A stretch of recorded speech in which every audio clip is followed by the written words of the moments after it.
Welcome to the Cyber FOA. This is our first economic report. The company requested that these reports be kept confidential and only available to franchisees, and then they stopped cooperating to make that happen. So this report will be with trademarks down, and I will not be mentioning the name of the company. We all can assume that we know who I am talking about. These reports will be apolitical, meaning we are not going to get into the politics that seem to keep franchisees from being effective in making change happen. We are all fellow franchisees and are facing the same problems. The economics of our business have short-term and long-term consequences. We will be talking about a very real problem that has bad immediate consequences and even worse long-term consequences. The company is going to be paying 1.5 cents for gas and a graduated split on profits going forward. Neither of these are adjusting for inflation. Not adjusting for inflation over time has devastating consequences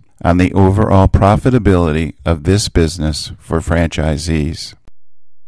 Understanding inflation is important if we are to understand what is about to happen to our business. We need a benchmark to help us understand. An easy benchmark is minimum wage. It is easy to find a history of the minimum wage. The inflation story really begins in 1913 with the creation of the Federal Reserve, but we will begin in 1972 when the country went off the gold standard. Prior to 1972, the currency had intrinsic value, meaning it was convertible to gold at $35 per ounce.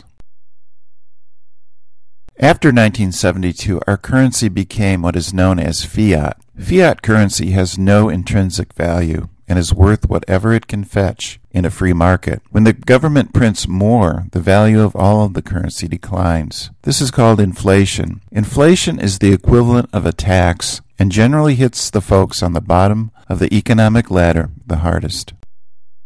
Everybody has heard of the gold standard. In this example, we will be looking at the gold standard, and just for fun, we will be looking at what I call the Snickers standard. Snickers is the gold standard of candy bars.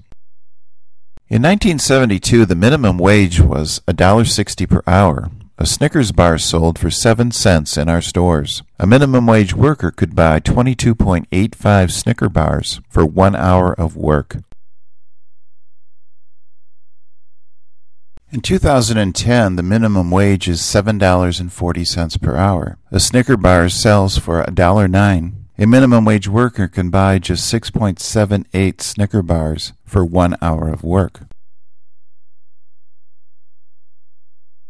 If the Snicker standard is true, then the minimum wage has lost 70% of its buying power since 1972. That can't be. John's got to be wrong. Let's take a look. To have the same buying power in the Snicker standard, the minimum wage would have to be $24.91 per hour.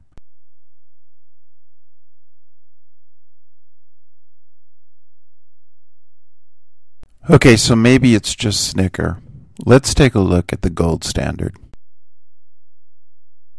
Okay, minimum wage in 1972, $1.60 per hour. Gold, $35 per ounce.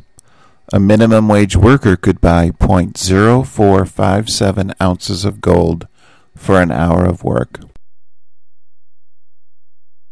In 2010, minimum wage is $7.40 per hour. Gold is $1,000 per ounce. A minimum wage worker can now buy just 0.0074 ounces of gold for 1 hour of work.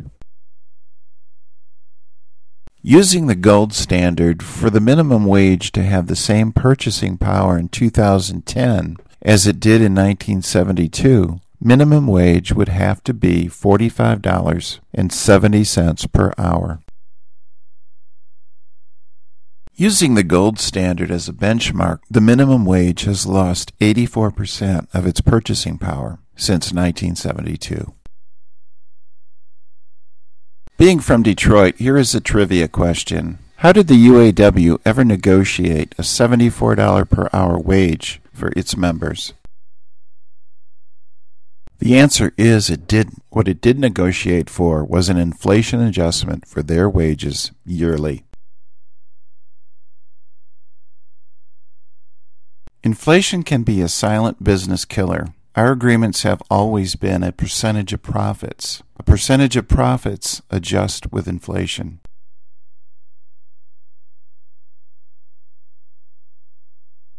Moving to a hard number like 1.5 cents means that over time, that 1.5 cents will have little or no value. A graduated split agreement means that every store will be at the highest split level over time. Over time, these agreements will leave this business as unviable. You might say, I don't care, I have a 2004 agreement. If the franchisor could markedly increase their income by getting you out and a new franchisee in on the 2006 agreement, do you think they might try? By raising the level of tension, they may succeed in driving some folks out. Do you see anything like that happening now?